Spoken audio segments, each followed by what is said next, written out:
네, 오늘 말씀 디모데후서 4장 1절로 5절까지입니다.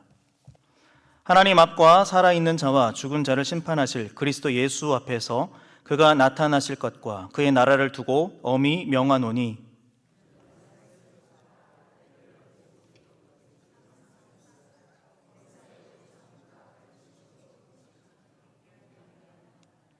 때가 이르리니 사람이 바른 교훈을 받지 아니하며 귀가 가려워서 자기의 사욕을 따를 스승을 많이 두고, 같이 읽겠습니다. 그러나 너는 모든 일에 신중하여 고난을 받으며 전도자의 일을 하며 내 직무를 다하라. 아멘. 우리 시대는요, 전도를 하기가 너무나 좀 어려운 시대인 것 같습니다. 우리는 그런 시대를 지금 살아가고 있는 것 같습니다.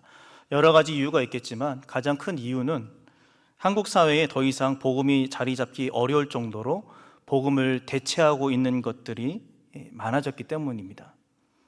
복음이 아니어도 이 복음과 같은 기능을 가진 것들로 대리만족을 얻고 있기 때문에 이 세상은 살만하다는 것이죠. 인본주의, 만모니즘, 물질만능주의 이런 것들이 우리에게 더 큰 만족을 주고 있기 때문에 굳이 복음이 아니더라도 이 세상 살만하다는 겁니다. 먹고 살만한데 굳이 복음을 들어야 하는가? 교회를 나가야 되는가? 그러니까 복음이 잘 들리질 않습니다. 오히려 복음이 사는데 방해가 되고 있습니다. 그렇게 여겨지는 것이죠. 교회에 나가면은요, 지켜야 될 게 많아요. 반대로 말하면 교회에서 하라는 대로 지키다 보면 그만큼 내 생활에 제한이 생긴다는 겁니다. 근데 이런 사람들에게 이렇게 말씀드리고 싶습니다. 이 복음이 주는 자유를 모르기 때문에 그렇게 느끼시는 겁니다. 복음은요, 억압과 강압을 주는 것이 아닙니다. 복음은 자유를 주는 겁니다. 진정한 복음을 맛보지 못했기 때문에 억압당하는 것 같은 느낌을 받는 것이죠. 제가 오늘 커피숍에 방문을 하게 됐습니다. 저희 팀이 이렇게 들어가니까 거기 계시던 손님들이 전부 다 나가시더라고요. 딱 한 분 남아 계셨습니다. 커피숍 사장님이 남아 계셨습니다. 차를 마시면서 저렇게 얘기를 하다가 이렇게 또 자연스럽게 사장님과 또 대화를 할 수 있게 되었습니다. 대화 중에 알게 되었는데요, 이 사장님이 정말로 열심히 예수를 섬겼던 분이에요. 교회를 섬겼던 분이었습니다. 열심히 예수를 믿었고요, 교회 봉사도 굉장히 열심히 하셨던 분이었습니다. 70세가 넘으신 여자분이셨는데 오랜 세월 예수를 믿고 교회 일에 최선을 다해 섬겼었노라 이야기를 하셨습니다. 특별히 음식에 굉장히 재능이 있으셔서 그 교회의 음식 하는 일을 거의 다 도맡아서 할 정도로 그렇게 하셨다고 합니다. 또 얼마나 열심히였는지 자기 동생을 전도했답니다. 그래서 동생은 장로님이세요. 또 자녀들도 전부 다 열심히 또 신앙생활을 하고 있다고 합니다. 그런데 그 가족 중에 유일하게 교회 안 나가는 사람이 있는데 본인이랍니다. 가족들이 전부 다 예수를 믿고 교회에서 중직도 맡고. 그래서 저희가 이제 교회 같이 우리 교회 나오시죠, 이렇게 좀 강하게 권면을 드렸는데 완강히 거부를 하시더라고요. 주변에서 지인들도 자기에게 교회 같이 가자 수차례 그렇게 권면을 한다고 합니다. 근데 그럴 때마다 거부를 하셨다고 그래요. 이유를 들어보니까 교회 가면 하지 말라는 게 너무 많아서 힘들다는 겁니다. 부담이 된다는 것이죠. 그래서 자기는 천주교를 가겠대요. 천주교에 가면 조금 수월하니까 이렇게 제자를 가하거나 그런 게 좀 덜 그러니까 차라리 자기는 천주교에 가고 싶다, 이런 얘기를 하셨던 적이 있습니다. 자, 이렇게 우리는요, 복음의 가치보다 사람 중심의 시대에 우리는 살고 있다. 이제는 종교가 기호식품처럼 되어버렸습니다. 좋으면 취하고 아니면 버릴 수 있는. 한국 사회는요, 가파른 속도로 탈종교화되고 있습니다. 목회 데이터 연구소 자료를 보면요, 우리나라 만 19세 이상 성인의 경우 종교를 가지고 있습니다라고 답한 사람이 37%입니다. 나머지 63%가 무종교인이랍니다. 종교 자체가 없다는 말입니다. 약 10년 전인 2012년만 해도요, 종교를 가지고 있습니다라고 말한 사람이 55%였습니다. 그런데 10년이 지금 이 시점에 상황이 역전되어 버린 것이죠. 그만큼 한국 사회는요, 종교 자체에 관심이 없는 사회가 되어가고 있습니다. 교회 상황도 그리 밝은 편은 아닙니다. 개신교회 인구는 과연 어느 정도 되는가? 역시 만 19세 이상 조사 결과를 보면은요, 최근 10년 사이 6%가 하락했습니다. 2012년 기준으로 22.5%로 정점을 찍었습니다. 그때가 22.5%였는데요. 10년이 지난 지금 16.6% 정도 됐습니다. 특히 젊은 세대라고 할 수 있는 20대부터 40대 요 연령층이 10년 동안 절반가량 감소했습니다. 소위 반토막 났다, 이렇게 볼 수 있죠. 한국 사회 전반에 흐르고 있는 탈종교화 영향 가운데 기독교인의 숫자 감소, 어쩌면 당연해 보이는 결과처럼 보입니다. 그만큼 이 시대가 복음을 외면하고 있구나, 우리가 알 수 있는 것이죠. 한국 교회 역시 이 복음의 야성을 잃어가고 있구나, 복음을 전하는 일에 소홀히 하고 있구나, 우리가 좀 이렇게 짐작을 해볼 수 있을 것 같습니다. 또 다른 이유가 있다면요, 이 복음을 왜곡하는 가짜들이 너무나 많이 판치고 있다는 것이죠. 성경 시대나 지금이나 가짜가 너무 많습니다. 가짜가. 자칭 그리스도라 하는 사람들이 지금도 살아서 움직이는 사람들이 몇 명 있습니다. 이렇듯 갈수록 전도하기가 쉽지 않은 한국 사회에, 그러면 우리는 가만히 그냥 손 놓고 있어야 되는가? 손 놓고 있어야 되는가? 여러분, 어떻게 해야 될까요? 저는 오늘 예배를 통해서 우리가, 또 우리 교회가 이 탈종교 시대, 탈기독교 시대에 희망의 불씨가 되기를 소망해 봅니다. 먼저 2절에 보시면은요, 사도 바울이 영적 아들 디모데에게 이렇게 말씀합니다. 너는 말씀을 전파하라, 이렇게 권면을 하고 있습니다. 사실상 이건 권면이라기보다는요, 명령입니다. 이건 보통 명령이 아니라 아주 엄중한 명령입니다. 왜냐하면 1절에 보니까 엄히 명한다, 이렇게 말씀하고 있거든요. 그렇게 말씀하고 있거든요. 자, 그렇다면 이 말씀을 왜 했을까? 디모데가 복음을 전하고 있지 않기 때문에 그랬을까요? 아닙니다. 디모데는요, 복음을 전하는 일에 최선을 다하고 있었습니다. 문제는 디모데에게 있는 게 아닙니다. 이 당시에 복음을 받아들이지 않는 사람들에게 있었던 것이죠. 그러니까 디모데에게 말씀을 전파하라라고 했던 것은요, 말씀을 듣지 않는 누군가가 있었다는 겁니다. 그들에게 복음을 전하라, 이렇게 말씀하고 있는 것이죠. 또 한 가지 생각해 볼 것은요, 이 말씀을 왜곡시키는 사람들, 왜곡시켜 받아들였던 사람들도 있었다. 실제로 디모데는요, 거짓 교사들의 엄청난 공격을 받았습니다. 그 사람들은 하나님의 말씀을 왜곡시킵니다. 거짓을 퍼뜨립니다. 큰 혼란 가운데, 이러한 교회를 무너뜨리려고 하는 이 큰 혼란 가운데 디모데가 할 수 있는 일은 무엇일까? 진리의 말씀을 사수하고 진리를 퍼뜨리는 것이죠. 다시 말하면 복음을 증거하는 것입니다. 진리의 말씀에는 어떤 능력이 있습니까? 3장 15절부터 17절 보겠습니다. 디모데후서, 여러분들 성경책 있으시면 그 위에를 잠깐 보시면 되겠습니다. 같이 한번 읽어보겠습니다. 시작. 또 어려서부터 성경을 알았나니 성경은 능히 너로 하여금 그리스도 예수 안에 있는 믿음으로 말미암아 구원에 이르는 지혜가 있게 하느니라. 모든 성경은 하나님의 감동으로 된 것으로 교훈과 책망과 바르게 함과 의로 교육하기에 유익하니 이는 하나님의 사람으로 온전하게 하며 모든 선한 일을 행할 능력을 갖추게 하려 함이라. 여기서 말하는 성경은 구약을 말하는 겁니다. 이 당시에는 구약밖에 없었거든요. 성경을 통해서 우리에게 주는 유익은요, 구원에 이르는 지혜를 얻을 수 있다. 또 모든 성경은 하나님의 감동으로 되었기 때문에 교훈과 책망과 바르게 함과 의로 교육하기에 유익하다. 그리고 하나님의 사람으로 온전하게 하고 모든 선한 일을 위해 준비된 사람으로 만들어준다. 성경에 이런 힘이 있다는 것이죠. 그래서 디모데는 자신이 들었던 이 복음 그냥 있는 그대로 전하기만 하면 되는 겁니다. 전파하라 되어 있습니다. 너는 말씀을 전파하라 되어 있는데, 이 전파하라는 것은요, 선포해야 된다, 이런 의미입니다. 두려워하지 마라, 무서워할 거가 없다, 목소리를 높여서 담대하게 선포해라, 이런 의미입니다. 어떻게 선포해야 될까요? 2절입니다. 2절 계속 보겠습니다. 때를 얻든지 못 얻든지 항상 힘쓰라. 범사에 오래 참음과 가르침으로 경책하며 경계하며 권하라, 이렇게 말씀합니다. 힘쓰라 되어 있습니다. 힘쓰라. 무슨 말이냐면 항상 준비된 상태로 있어야 된다는 것입니다. 다시 말하면 긴장의 끈을 놓쳐서는 안 된다는 것이죠.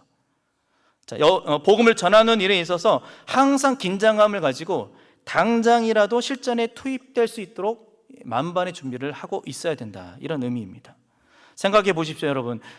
영혼의 구원이 달려 있습니다. 그렇죠? 영혼의 구원이 달려 있습니다. 한 영혼이 죽느냐 사느냐의 기로에 서 있습니다.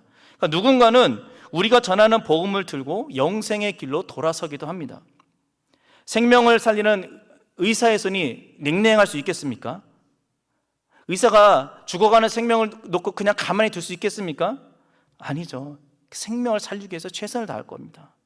그리고 그 언젠가 닥쳐올 그 위기 때문에 항상 준비 태세를 갖추고 있을 겁니다. 긴급 상황이 오면, 콜이 오면 바로 뛰어가서 환자를 진료할 것입니다. 우리 교회도 의사 선생님이 몇 분 계신데요, 정말 고생 많이 하시더라고요. 당직도 서야 되고요, 진료도 봐야 되고요. 요즘 같은 경우에는 굉장히 또 많은 업무 때문에 굉장히 피로를 많이 겪으시는데 얼마나 고생이 많으신지 모릅니다.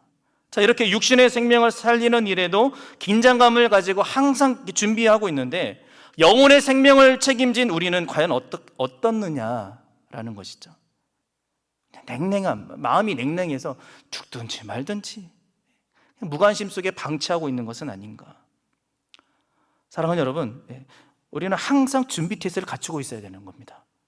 한 영혼이 죽느냐 사느냐 기로에 서 있기 때문에 우리가 무관심으로 대하면 수많은 영혼들이 영원한 그 죽음의 나락으로 다 떨어지게 되는 것이죠. 만약 그 중에 우리 가족이 있다고 생각해 보십시오, 여러분. 얼마나 안타까운 일입니까? 얼마나 시일이 급합니까? 지금 하루라도 빨리 복음을 전하는 것이 영혼을 살리는, 그 영혼의 생명을 살리는 길이라는 것을 우리가 알아야 된다는 것이죠. 바울은 또 말합니다. 때를 얻든지 못 얻든지 계속해서 그렇게 해야 된다 말하고 있습니다. 무모하게 저돌적으로 전도해야 된다, 이런 의미가 아닙니다. 다른 사람의 어떤 사생활을 침범하면서까지 저돌적으로 해야 된다, 이런 의미가 아닙니다. 이것은요, 복음을 전하는 사람 입장에서 말하는 겁니다. 복음을 전하는 내가 너의 상황이 편리한 상황이 있든지 불편한 상황이 있든지 언제든지 복음을 전할 준비를 하고 있어야 된다는 것이죠. 이게 때를 얻든지 못 얻든지입니다. 복음을 전하는 일에 있어서 게으르게 행동하지 말라는 것이죠. 그리고 때로는 경책하고 경계하고 권함으로 복음을 전해야 된다 말씀하고 있습니다. 무슨 말이냐면 듣는 사람의 상황에 맞게 복음을 전하라는 것이죠. 그 사람이 처한 상황을 돌아보고 그 사람이 어떠한 상황에 처해 있는지 그 상황에 맞게 적절한 방법을 사용해서 복음을 전해야 된다는 것을 말씀하고 있는 겁니다. 디모데에게 이렇게 엄중한 명령을 하는 이유는요, 서두에 잠깐 말씀드렸지만 사람들이 복음의 진리를 붙들기를 싫어하고요, 이단적인 가르침을 따라가고 있었기 때문입니다. 3절 4절에 바울은 사람들이 그렇게 될 것이야 라고 이야기를 하고 있습니다. 자신의 욕심을 따라 살아가고 하나님이 없어도 되는 세상에 살고 있기 때문에 자기 소견에 오른 대로 살아가고요, 세상이 주는 유혹과 그 만족으로 이 정도면 나는 풍성하다 느끼며 살아가고 있습니다. 진리를 버리고요, 유사한 진리를 따르는 사람들이 점점 많아지고 있습니다.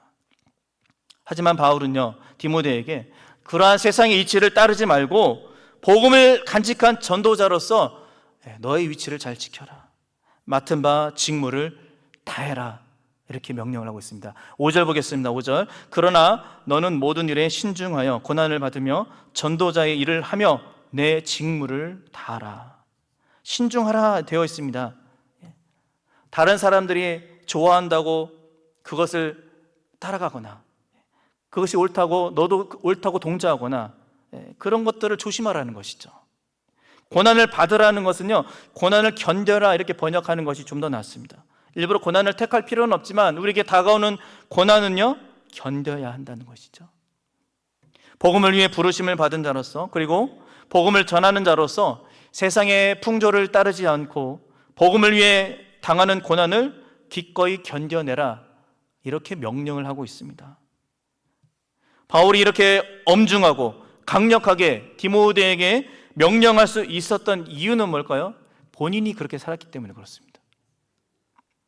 복음을 위해서요, 모진 고난을 다 겪어냈고요, 세상의 풍조를 따르지 않았을 뿐 아니라 필요하면 그들과 맞서 싸웠습니다. 이게 무모한 일이 아니라는 것이죠. 그만큼 가치 있는 일이라는 것이죠. 또 한편으로는요, 복음은요, 외치는 것에만 머무르는 것이 아니라 실제 삶으로 살아내야 되는 것입니다. 이 빠른 소리 누구나 할 수 있죠. 하지만 실제로 사는 것은 또 다른 문제인 것이죠. 그렇다면 지금 우리는 과연 무엇을 할 수 있을까? 우리는 무엇을 할 수 있을까요? 여러 가지 전도 방법에 대한 강의와 세미나들이 많이 있습니다. 그런 방법을 체득하면 자연스럽게 복음을 전하는 일이 가능해질까요? 방법적인 부분도 분명 필요합니다. 그런데 제일 중요한 것은 뭐냐면 내 안에 성령의 불이 있는가 하는 것이죠. 성령의 불이 있는가. 내가 복음의 빚진 자가 맞느냐 하는 것입니다. 빚진 사람은 어떻게 해서는 빚을 갖게 되어 있습니다. 우리가 복음의 빚진 자가 맞다면 이 복음을 전하는 일에 게을르게 해서는 안 된다는 것이죠. 그리고 성령이 충만한 사람은요, 복음을 전하지 않고서는 견딜 수가 없습니다. 바울을 보십시오. 지구 반바퀴나 되는 거리를 이동하면서 수많은 사람들에게 복음을 전할 수 있었던 것은요, 그 중심에 성령의 충만함이 있었기 때문이죠. 누가 시켜서 그렇게 했습니까? 아니요. 견딜 수가 없는 겁니다. 이 받은 은혜를 어떻게 주체할 수가 없는 겁니다. 너무나 받은 은혜가 크기 때문에 가만히 있을 수가 없었습니다. 그러니까 바울은 그 먼 거리를 이동하면서 복음을 전할 수밖에 없었던 것이죠. 고린도전서 9장 16절에서 바울이 이렇게 말하고 있습니다. 내가 복음을 전할지라도 자랑할 것이 없으면 내가 부득불할 일임이라. 만일 복음을 전하지 아니하면 내게 화가 있을 것임이라. 화가 있을 것이로다. 사람이 막을 수 없는 일 세 가지가 있다고 합니다. 전에도 제가 한번 말씀드린 것 같은데요. 첫째는요, 떨어지는 별똥별입니다. 두 번째는요, 해외여행 갔다 온 입술입니다. 마지막 세 번째는 뭘까요? 은혜 받은 입술입니다. 바울이 받은 은혜가 얼마나 큰지 가만히 있을 수 있었겠냐고요. 혼자만 알고 혼자만 누리기에는 너무나 아까우니까 지역을 넘고 국경을 넘어서 인종을 넘어서 세계 열방에 복음을 전하며 그렇게 돌아다닌 것 아니겠습니까? 우리가 사랑방 전도 축제를 준비하고 있는데요, VIP들에게 내가 받은 은혜를 한번 나눠보면 어떨까요? 자연스럽게 그렇게 전도가 되지 않을까요? 내 안에 성령이 좀 충만하면 달라고 기도하시기 바랍니다.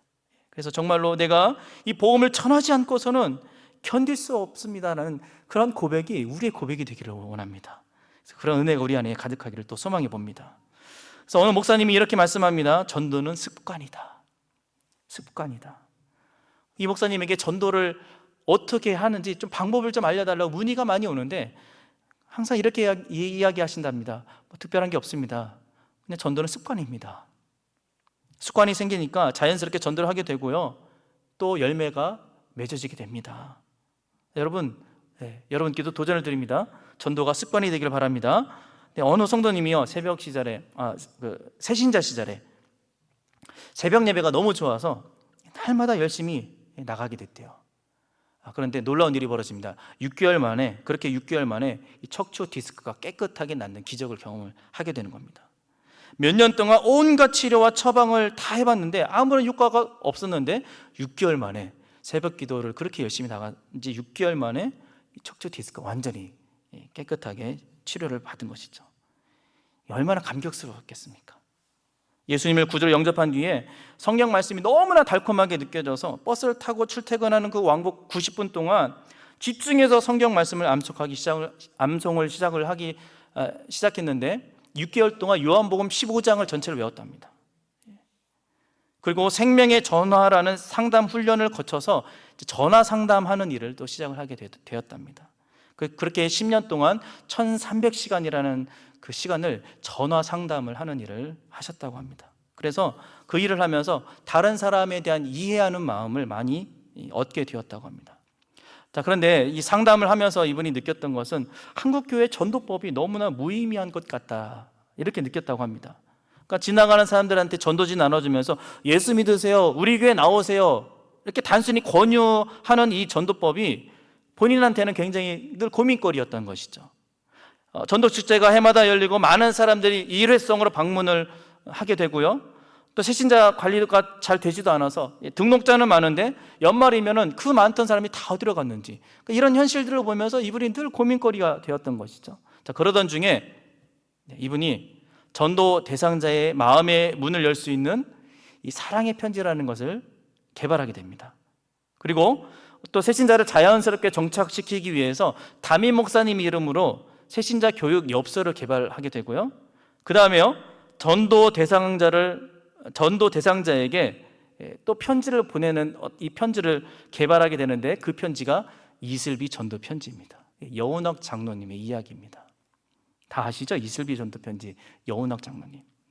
그래서 이 여운학 장로님이 그렇게 전도하는 방법을 개발을 하신 것이죠. 어느 한간 오후에 이제 지하철을 타고 이렇게 가는 중이었습니다. 자기 옆에 앉은 청년에게 그 새로 개발한 이슬비 그 편지를 한 장 내보이면서 이야기를 합니다. 형제님, 이런 편지 보신 적 있습니까? 그러니까 그 청년이 엽서를 보면서 아니요, 없는데요. 그리고 나더니 그 청년이 편지를 읽고 난 뒤에 얼굴에 미소를 머금고는 계속 보내주시면 받아보고 싶습니다, 그러더랍니다. 그래서 장로님이 그러면 당신의 친구에게도 이걸 보내주고 싶은데 친구 전화번호 있으면 그 연락처를 좀 나한테 달라고, 그래서 그 연락처를 또 받았다라는 그런 일화가 있습니다.